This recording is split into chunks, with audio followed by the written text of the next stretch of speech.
about yourself and just your story. Just give us a little background on you.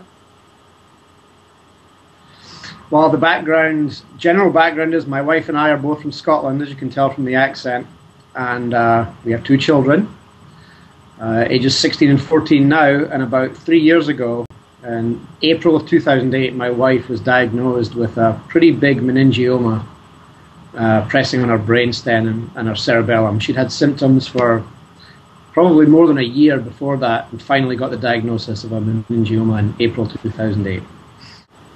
She had had a kind of constellation of symptoms for a couple of years that she never quite put together. Tingling, pain around her ear.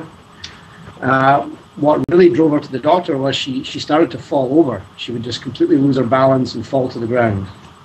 And I thought she was just being clumsy, but it turned out it was much more serious than that. And after a series of neurological tests and then finally an MRI, we discovered a lemon-sized meningioma in the base of her skull.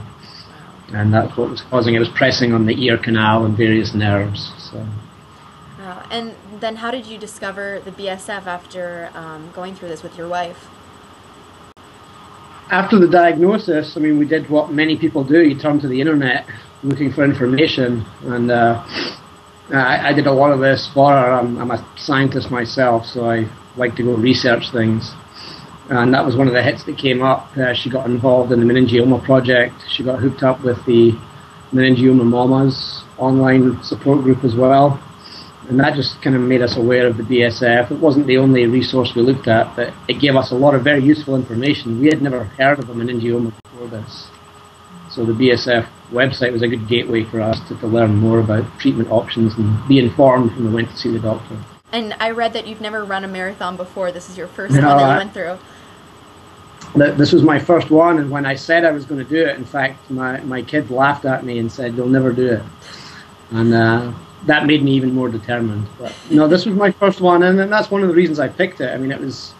It was a very difficult challenge, but my wife went through a very difficult challenge too, so that was actually the reason I picked a marathon to do.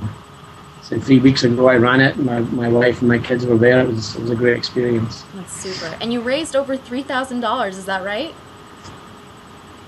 That's correct, yeah. So, the marathon started out, again, as more of a personal thing and in tribute to my wife, and then we decided, if I'm going to do all this running, let's try and raise some money while I'm at it. And because we'd had previous experience with the BSF and helping her, I contacted the foundation and said I was interested in, running it in honor of them and donating the money. So, yeah, people were very generous in these tough times, and about $3,100 we raised. So. Do you have plans to do more fundraising in the future? Yeah, having run, when I was training for the marathon, I swore this would be the only one I would ever do because the training is really boring. But having run the marathon now and kind of experienced the whole event, I will definitely do another one, probably a few more actually. So yeah, I'd like to continue trying to use those for fundraising. So. What caught your eye about the BSF? Why the BSF?